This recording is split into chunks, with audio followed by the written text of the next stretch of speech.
Dear Kuya Poy, magandang araw sa inyo at sa lahat ng mga palaging nakatutok sa inyong programang Heart to Heart ng 92.3 True FM. Ako po si Eileen, 34 years old mula dito sa Parañaque. Isa akong marketing specialist sa isang pribadong kumpanya. At dahil nga sa sangkaterba kong mga engagements, mga meetings at schedules ay aminado ako na wala na akong oras na makipag-date pa o makipag-meet sa mga lalaki.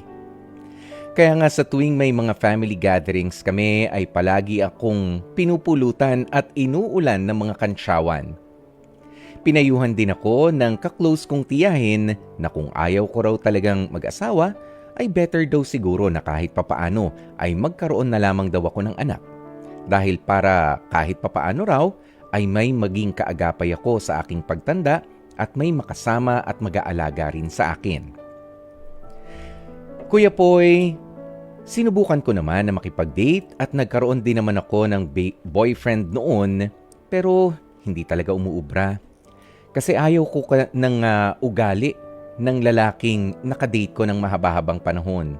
Plus, hindi ko rin gusto yung pagiging sinungaling at hindi rin siya ganoon na mapagkakatiwalaan. Ewan ko ba, siguro iyan ang hugot ko kaya ayaw ko na rin makipagkilala pa sa ibang lalaki. Palagay ko rin kasi ay hirap na rin akong magtiwala pa sa kagaya nila. Pero Kuya Poy, muli itong nagbago matapos kong pumunta sa high school reunion namin. Siyempre, nakausap at nakita ko ulit ang mga kabatch at mga kaklase ko na hindi ko nakita at nakadaupang palad ng matagal na panahon. At isa nga roon si Lincoln. Feeling ko, mabait at maayos na tao naman si Lincoln mula noon at hanggang ngayon. At isa pa, pogi siya at may magandang lahi. Ang kaibigan kong si Madel ang todo na nag-push sa akin na pansinin naman si Lincoln. Paano ba naman kasi si Lincoln panay ang aligid sa akin para bang bet na bet niya ako. Kinalaunan nga ay pinansin ko na itong si Lincoln. Okay siya, sa totoo lang, at gaya ng sinabi sa akin ng best friend kong si Madel, mabait at pogi pa rin si Lincoln. Hanggang sa dumating na rin kami sa exciting part. At ito nga ay nung may nangyari na sa amin ni Lincoln. Kuya Poy, to make a long story short, lumipas ang ilang buwan ay wala pa rin akong nararamdaman para kay Lincoln. Eksaktong 6 na buwan ang nakalipas, nalaman ko na 6 na buwan na rin akong buntis. Yes, Kuya Poy, nagbunga ang nangyari sa amin ni Lincoln. Patuloy pa rin naman ang komunikasyon namin at gaya ng dati ay buntot pa rin siya ng buntot sa akin. Ayon sa kanya, gusto na nga niyang panagutan ako. Yan ay kahit na ilang beses ko na rin naman sa kanyang sinabi na kaya kong mabuhay kahit walang suporta na manggagaling sa kanya. Sa tagal ba naman ng pagtatrabaho ko ay sigurado na akong may naipon na rin ako para sa future ko at sa future ng baby sa sinapupunan ko. Pero imbis na bumitaw ay patuloy pa rin sa pagiging matyaga nitong si Lincoln makuha lang ang tiwala na mailap sa kanya. Para bang araw-araw niya akong nililigawan, Kuya Poy. Nagdadala ng mga prutas, pagkain at mga matatamis na kung ano-ano. Sobra ko namang na-appreciate ang todo bigay na effort ni Lincoln pero sa totoo lang, hindi ko pa rin talaga magawang magtiwala sa lalaking kagaya niya dulot ng aking masamang karanasan sa nauna kong boyfriend. Pero sa likod nito, maraming salamat sa pagkakataon na maging tampok na kwento sa araw na ito ang aking storya. Hirap man akong umasa o hirap pa rin akong magtiwala sa lalaking si Lincoln, ay hindi nyo naman siguro ako masisisi kung bakit ganito pa rin ako. Ang gusto ko lang ay ang magkaanak. Yun lang. Umaasa po ako na mabigyang linaw at payo ang litong-lito ko ng isipan sa pagkakataon na ito. Hanggang dito na lamang ang aking sulat.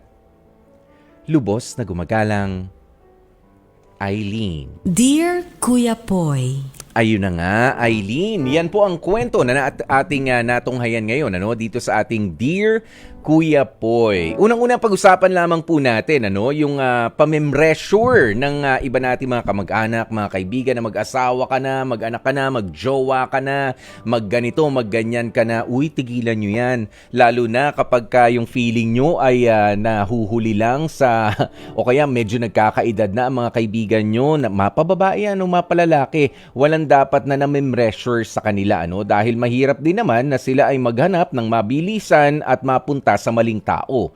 At para sa inyo naman na laging nagiging pulaan na lamang ng mga kantsawan, wag din kayong basta nape-pressure. Kung sakaling hindi nyo pa feel talaga na magkaroon to enter into a relationship, wag na muna. Mas maganda yung natural na mararamdaman ninyo at natural na merong taong darating sa harapan ninyo para kilalanin nyo at para maramdaman mo na siya na yung gusto mo makasama habang buhay. Pero hanggat wala, kahit ano bang sabihin ng iba, huwag tayo magpapa-apekto. Pero dito naman sa kaso ni Eileen, ng ating letter sender, alam nyo, kung tatanungin ako, si Kuya Poy, kung na-influensyan nga lang ba ng mga namemreasure sa kanya, yung kaklose niya raw na tiyahin niya, yung mga kamag-anak niya, tsaka yung BFF niya na si Madel, sa klase ng babae, na katulad ni Eileen na matalino naman at planado sa kanyang mga ginagawa sa buhay, sa tingin ko hindi na rin siya na pressure. Pinili niya rin na magkaanak. Nga lang, yung pakikipagrelasyon at pagtitiwala ulit sa lalaki, yun ang nagiging problema nitong si Madel at si Eileen. Okay?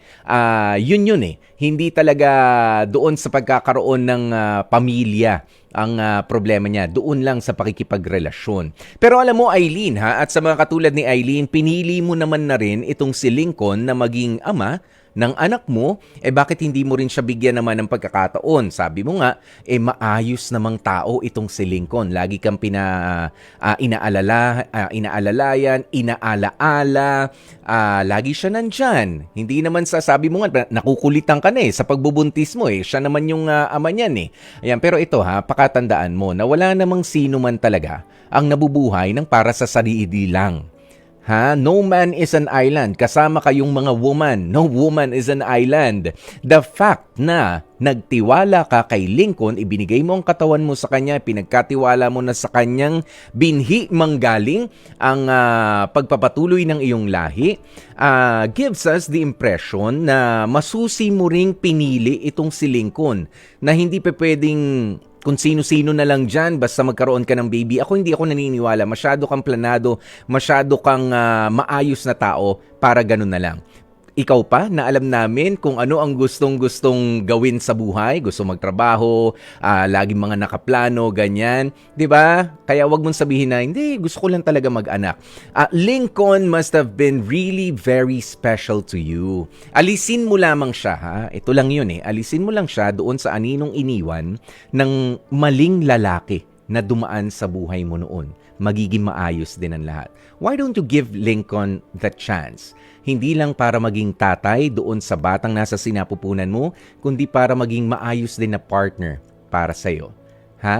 Bigyan mo ng pagkakataon. Total, nagtiwala ka na rin naman sa kanya.